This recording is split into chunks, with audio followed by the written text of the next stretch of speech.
for your patience, and I also send my apologies for not having more time for a reflection of the thoughts. And I ask the panelists to now come, and you can just stay here. We should start right away because we have an enormous time pressure given what is yet to come. And so please, if you would like to join me on the panel.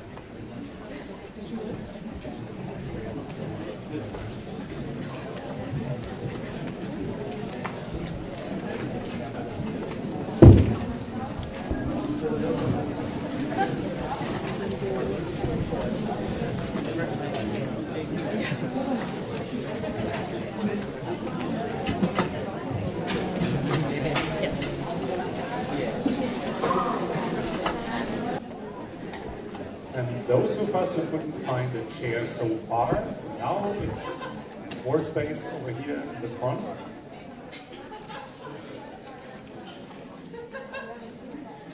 So when I was looking through our program, I was particularly excited about this very panel discussion because as a professor of European Studies, I found it very interesting to hear what our panelists have to say about a strong Europe is an integrated Europe.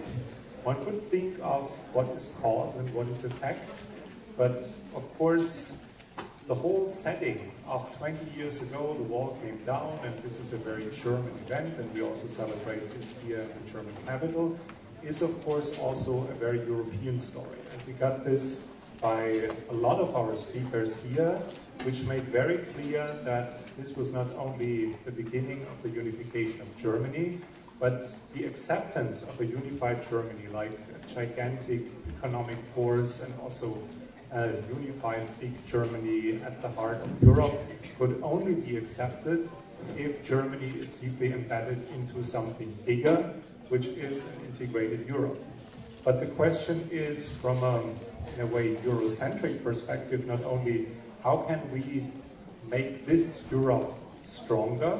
Because this is a global perspective that we have in this whole Congress. And there was one speaker from Asia this morning who reminded us that we shouldn't discuss everything in a Eurocentric perspective.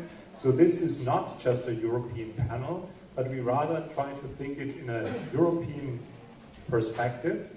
And therefore I think we should try to cover thoughts like, not only in a self-centrist perspective, how shall we unite, and the more technical and institutional questions about, is the Lisbon Treaty sufficient, or would it be better to follow the Asian model that was introduced this morning, that we just have 2 pages instead of a library of 100,000 pages of the Acquis Communautaire?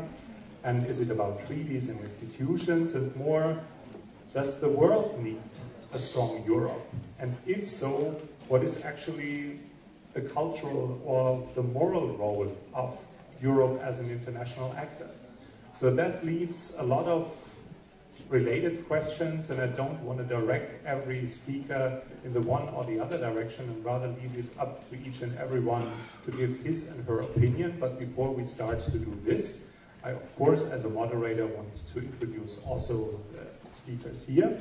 Some of us have been to previous panel discussions, so we know the one or the other speaker, but from my right to the left, the former president of Romania, just talked to us before. Then we have the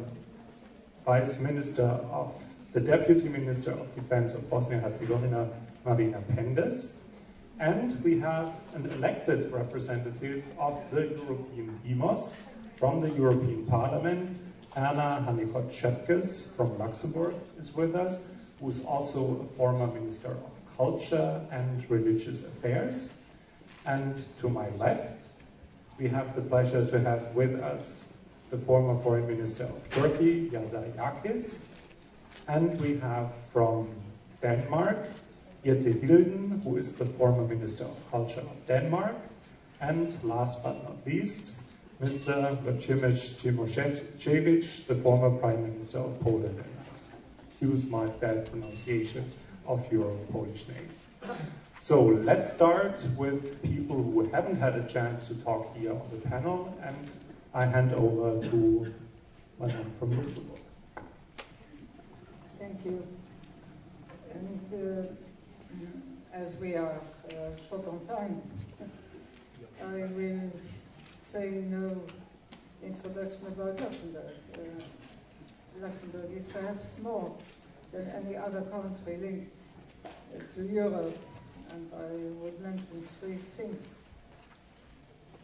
You know, we were occupied during the Second World War by the Nazis. We lost at that time our identity, we were Germanized, and we had many people in concentration camps and enrolled by force in the German army. Of course, that created a movement of identity feeling that was very strong after the war.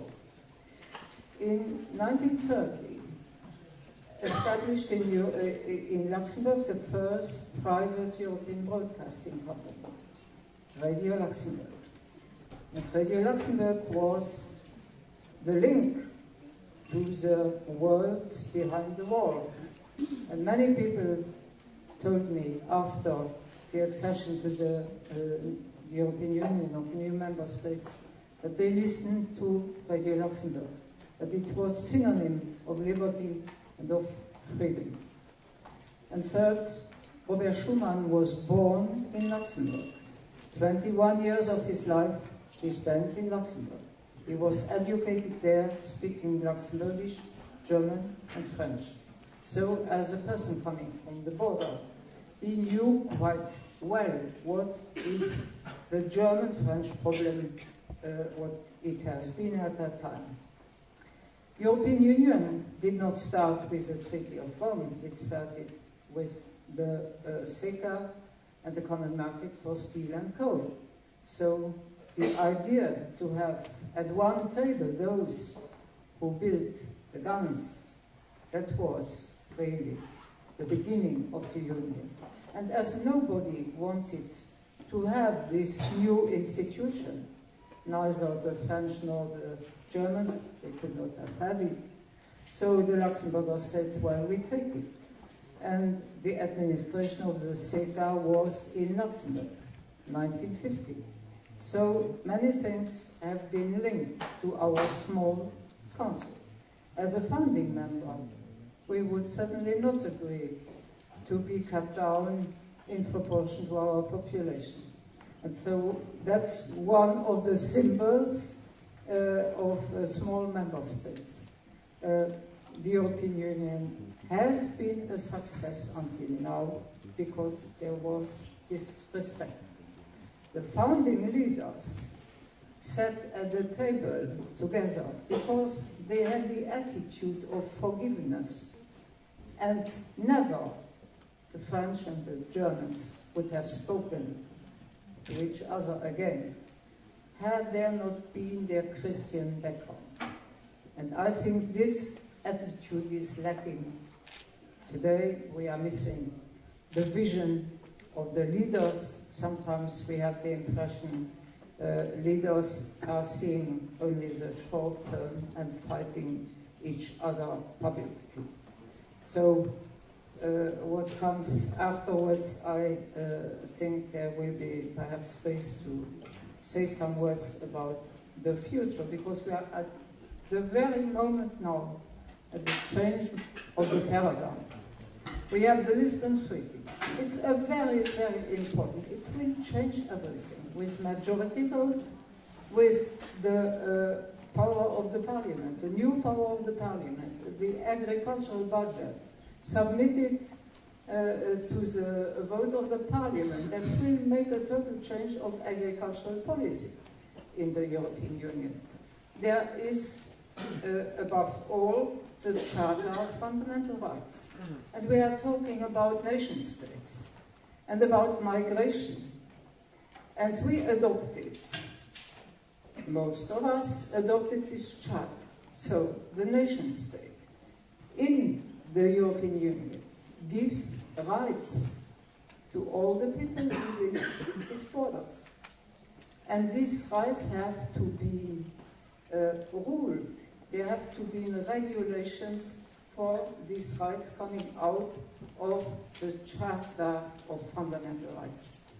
We have it now. We are shifting from the ruling of the nation state to the right of the individual. Individual rights related to religion, to race, to whatever the individual is. So I think there is the real vision. How shall we do it? Nobody knows. Some have some ideas, me too, but until now we are in front of this large and very changing vision from what we had in the past and from what is existing in all the democratic systems all over the world. Nobody has this system. So I stop there. Thank you very much for these inspiring first words for this panel. The other new face among us is Hilden from Denmark.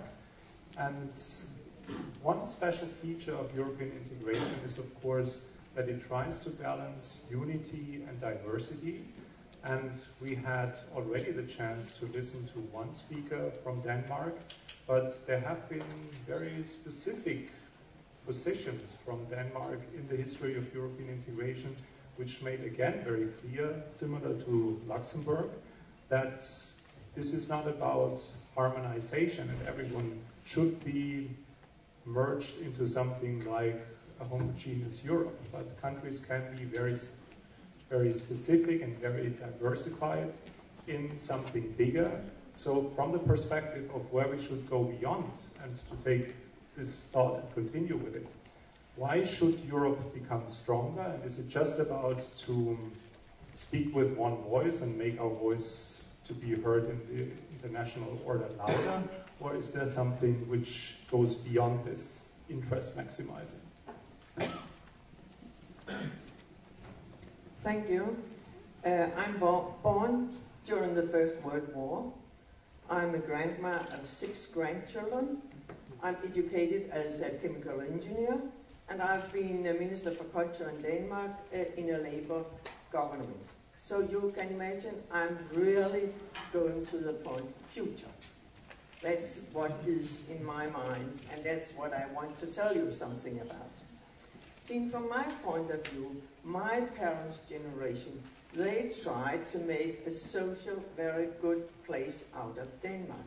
There was a big migration from farmers to the big cities. We were going to be an industrial nation. They really succeeded in making a social society, and they have good friends, as a matter of fact, specifically in the other Nordic countries and also in Europe.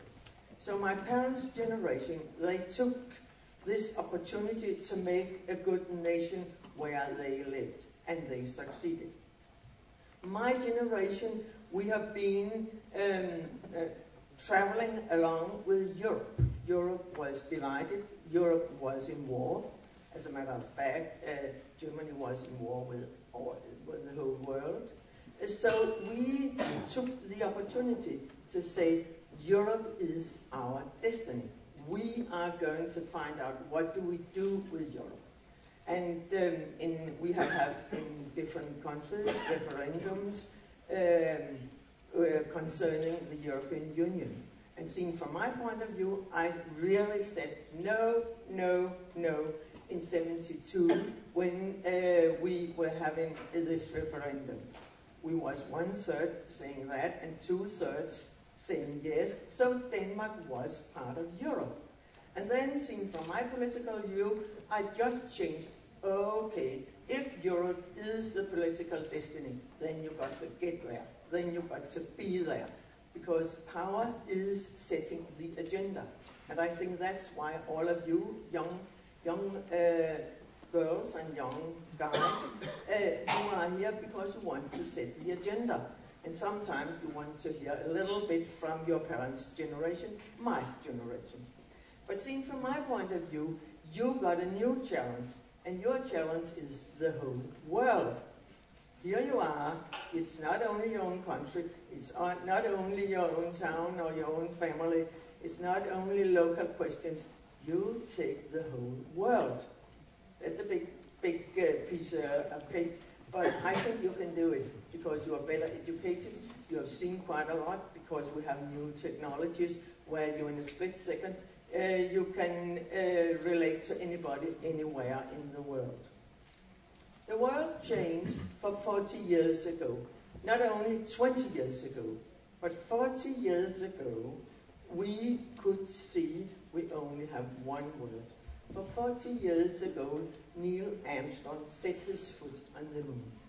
The first human being to be outside the world on another, not a planet, but a moon, to see the world as it is. It was green, it was blue, and his red heart was burning, I think. And he said something, this is a small step for me, but it's a big one for mankind.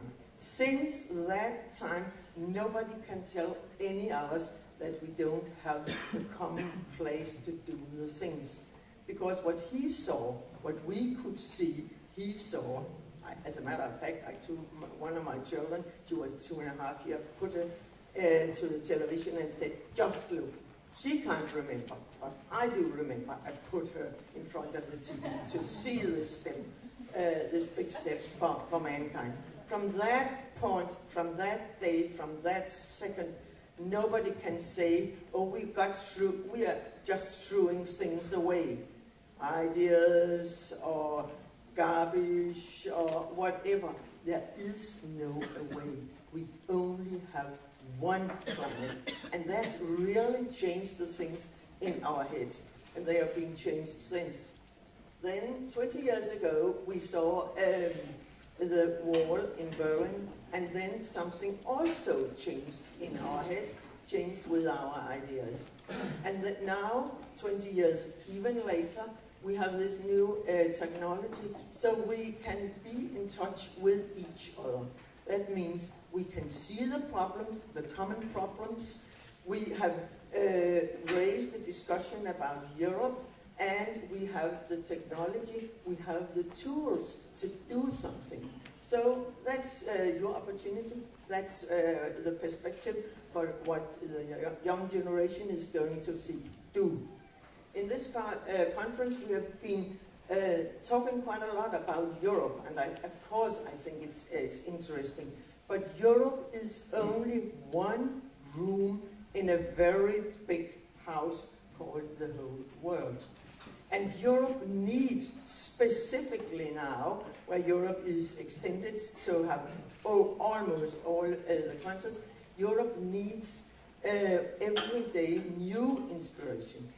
Now, nothing will happen if you sit in your own chair together in your own kitchen with all the people with whom you do agree. Oh, we do this, and you do this, and you do this, and we do all agree, and that we are very happy. That's not the way I'm inspiring. That's why I'm really in favor inviting Turkey to Europe, because we need new inspiration. There's quite a lot of good ideas why Turkey is part of the geographical place we call Europe, and you listened them yesterday, and I really listened, and I thought it was a very fine presentation of all the things, why you are part of Europe, and why you have something to do, and what you do now. But seen from my point of view, the best thing with Turkey is that you have some, not very different, but of course a tiny little bit different values from Europe. So when you come into my kitchen, we'll really have discussions. We'll really have to get up and find out what is going on. And that's the way life is, that's the way politics is. You always got to keep up with the future. I got 6 grandchildren, and I hope to get more.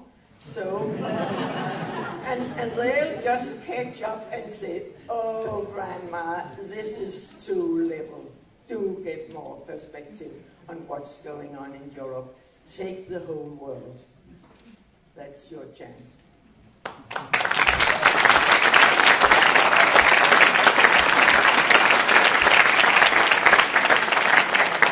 Well, someone has to fix the demographic problem that Europe is confronted with, which is in a way funny, but on the other hand, it's one of the most serious problems we are confronted with, and the whole population of Europe and the United States together in the coming years will be reduced to 7% of the global population. So much about strength or a strong Europe. But since the question was directed towards Turkey, and we have a chance to, in a way, move your kitchen up to the stage here, let me also add a compliment to what you presented yesterday, not only content-wise, but it's one thing that we sit here and reflect the key terms and discuss what soft power is and cultural diplomacy and all these words that are at the core of our Congress here. But the way you presented not only yesterday your presentation, but also the way you responded to also very critical and in a way not only thought-provoking questions was in my understanding very much what this whole thing is about, a specific form of trying to understand the other side. And therefore I was very happy to get the chance to learn from this experience yesterday. So returning to our topic of this panel, and also to give you a chance to respond to Mrs. Hilden. If a country voluntarily decides to join the club, the European Union, this is not an imperialistic endeavor that we swallow our neighbors and to transfer to the Turkish legislation exactly what is said in that community. No, it is beyond that. Because when you make your law, when you pass laws in the legislative bodies, it will be in the hand of the law enforcement officers whether they will implement these laws according to the European standards, and there we come to the subject of judiciary. If you interfere in the affairs of the judiciary, then you will not be regarded as a country of law and order. I mean, what is called state of law.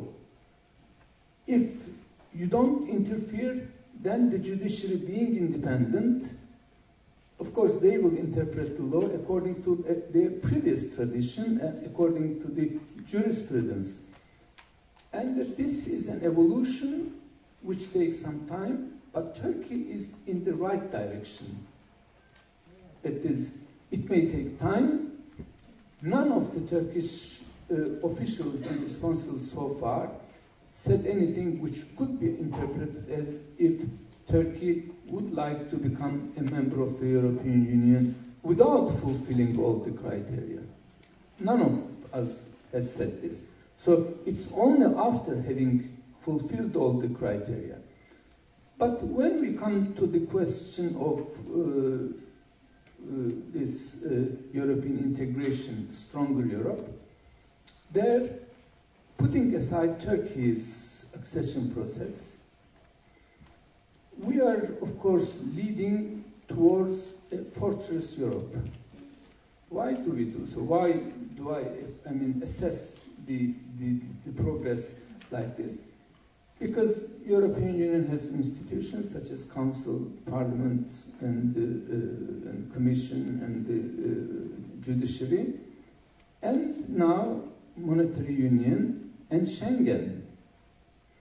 Of course, when all these things improve the integration, then, especially with Schengen, when it will be spread to all of the member countries, then European Union, whether we call it that way or not, it will look like a fortress Europe.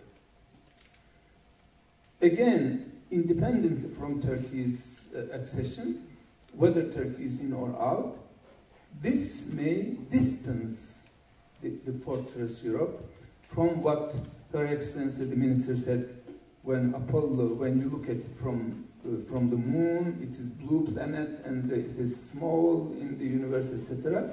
But in this small universe, in this small blue planet, there is a fortress Europe.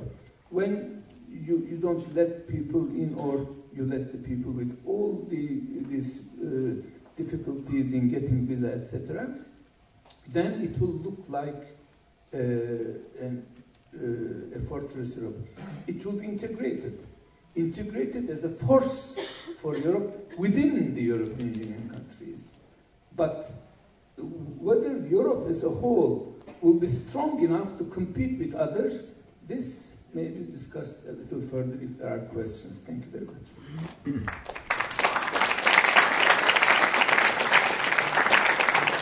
So if we discuss categories of strength, and it's usually about Europe is getting bigger and we have the largest economy and the mission is accomplished, that geographically speaking everybody is a member now.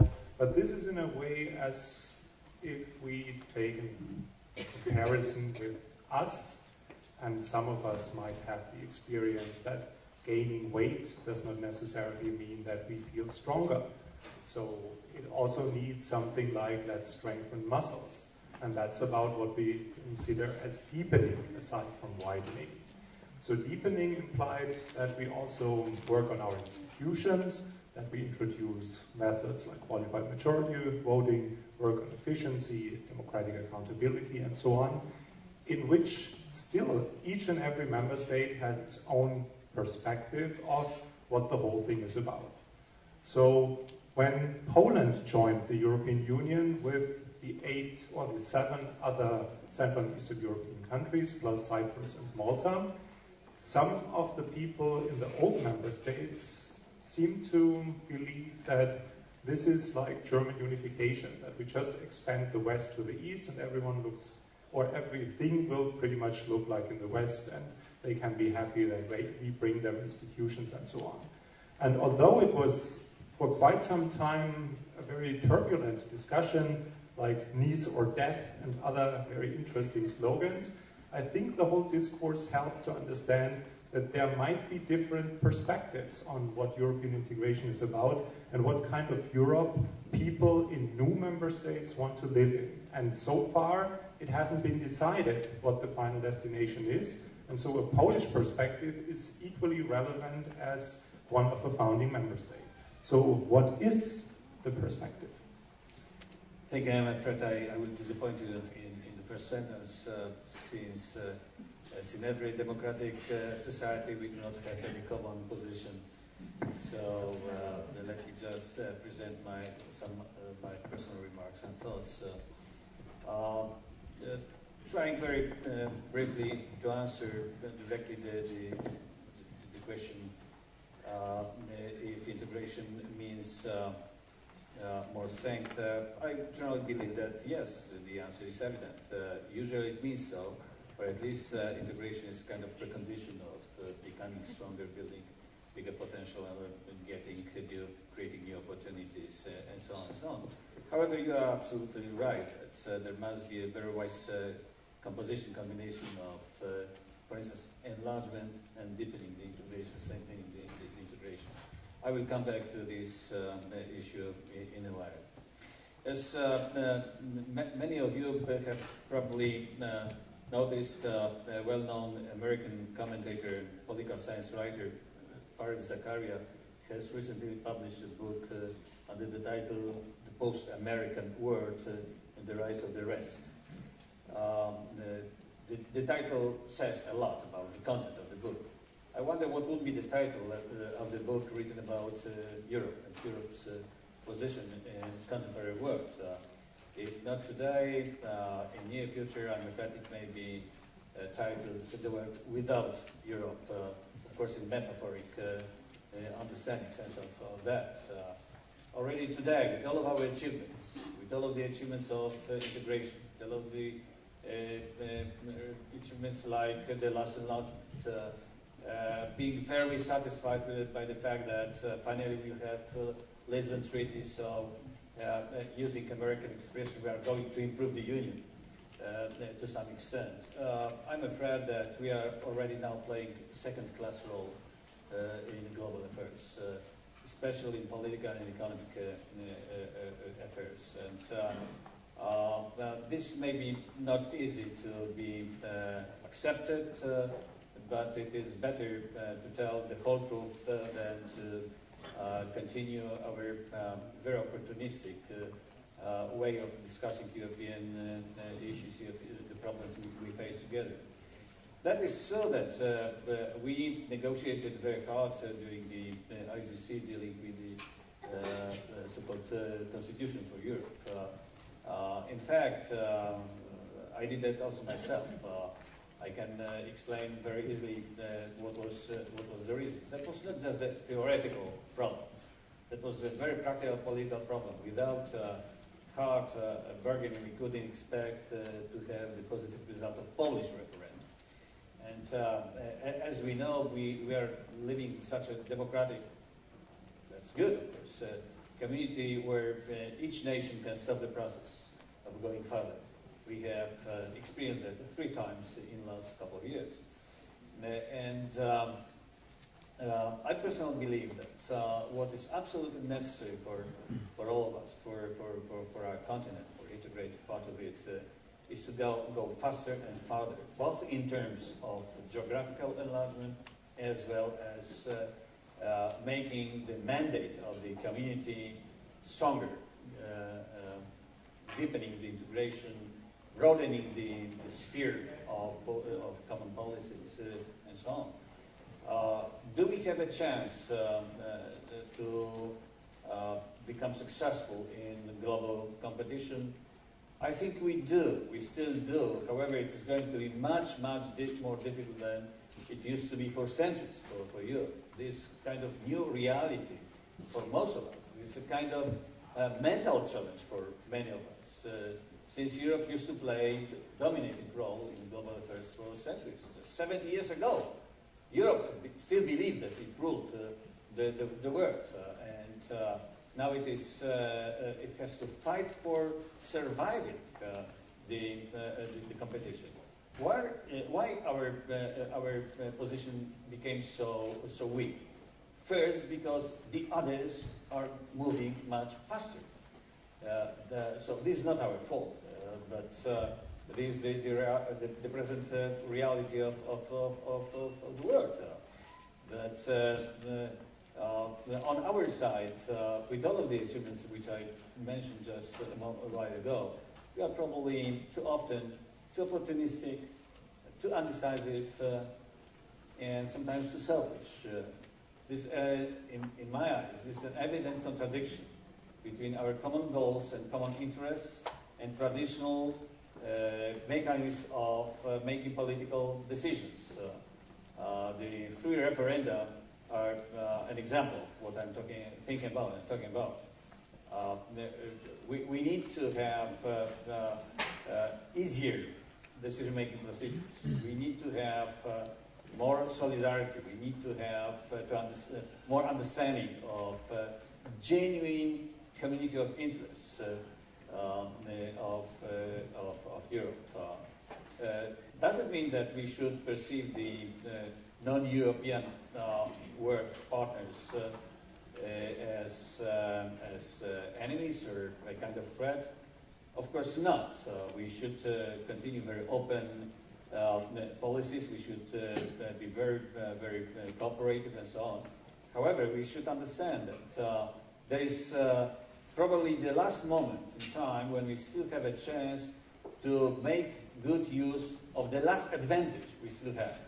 This is the relatively high level, average level of education and scientific research in Europe and in the States as well. But if more and more people in America, American thinkers believe that America is going to lose the competition, let's not neglect it. Let's think also in the same way about our real situation position. So yes, we need more integration. We need to deepen it, but we also should accept. We should keep the door open for other nations and other countries, of course, including Turkey. We strongly believe that also including countries from Eastern Europe. We need one day Ukraine. We need also smaller countries like Moldova, Romanian neighbor. We need all these European countries to join us with the others who are not digestible, like Russia. We need to have the best possible cooperation, practical cooperation, both in the political area as well as in the country. Thank you very much.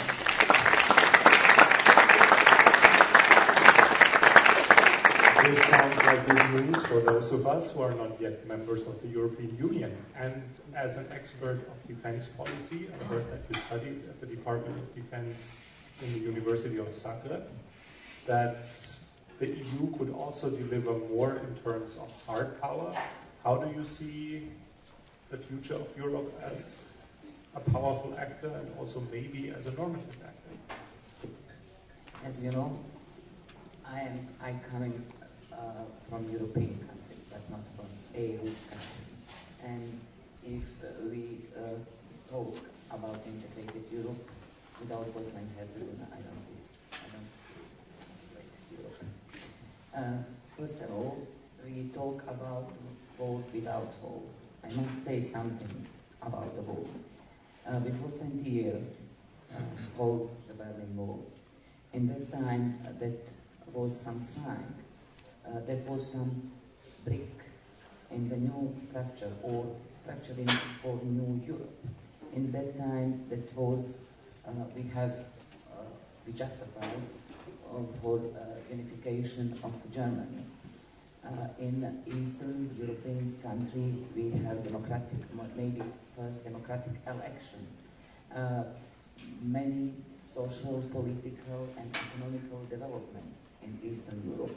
In the same time, and during the same years, we, on the Balkan, in ex-Yugoslavia, we have a war, terrible war, and we built many wars between us, between six republics in ex-Yugoslavia, and that was a terrible, that was in the heart of Europe.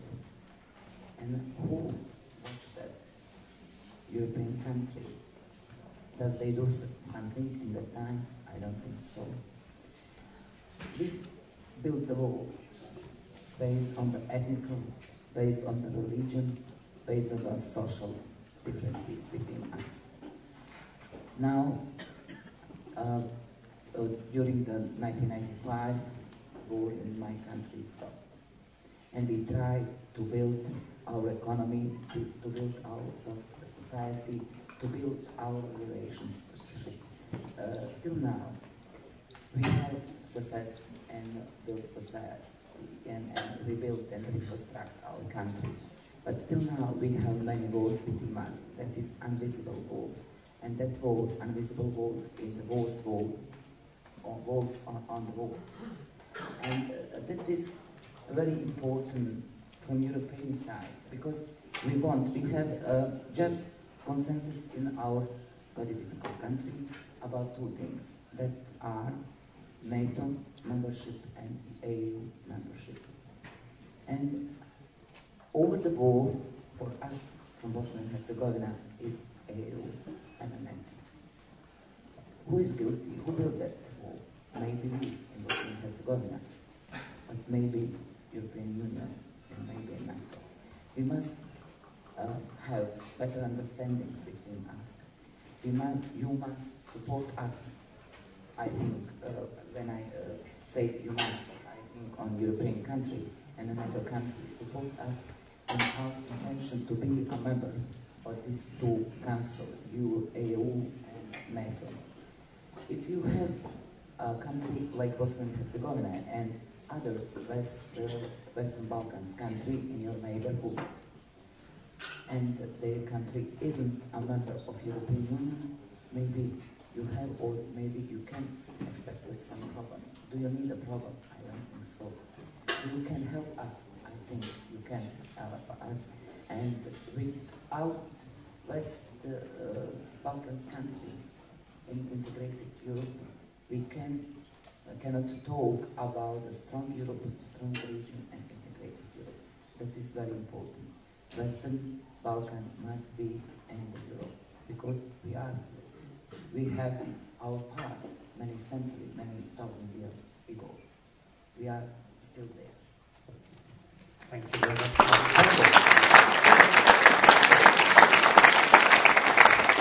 And I was thinking about how conducts a panel of distinguished speakers like those. I thought it's kind of a mission impossible to do this in 45 minutes, but I was pretty sure that it would be a good idea to give you the chance to speak at the end, given the not so very optimistic conclusion that Europe is lacking a vision.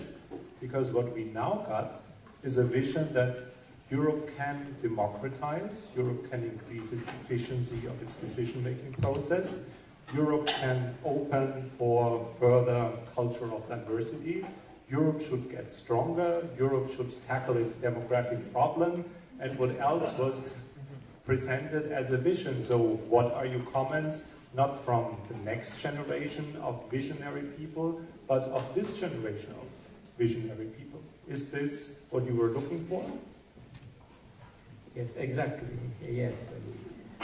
We speak about a common European identity, founded on shared values.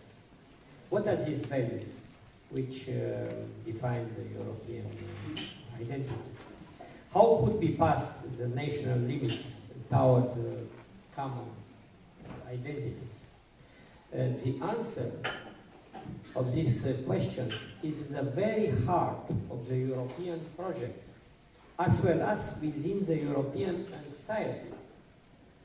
If we continue to imagine project without taking into account the inevitable anxieties involved by a political construction of 500 million of inhabitants, we have poor chances to develop a powerful and united democratic Europe.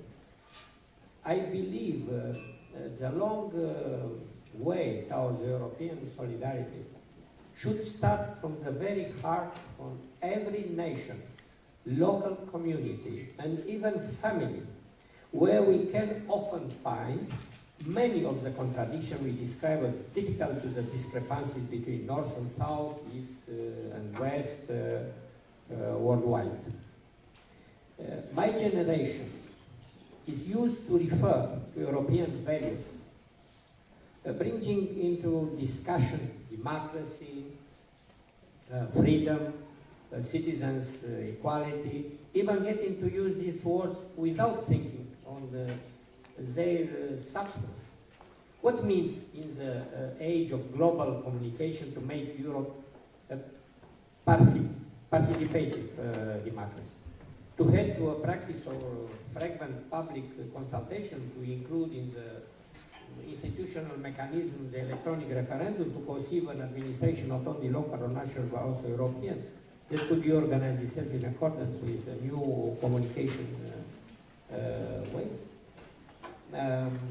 These are few questions that are waiting for responses from the European deciders. And I do believe in the future of Europe, and I trust the capacity of young Europeans to conceive and to build the Europe of tomorrow. I am so confident in this idea that I have created an organization, European Generation 21st, which aims to facilitate the dialogue and to encourage the synergy of young builders of Europe of tomorrow. Why? Because I'm so much happy to be here in this conference organized by Institute for Cultural Diplomacy for direct dialogue. Because as my generation has enlarged the Europe founded by our parents, making the Berlin Wall to fall down.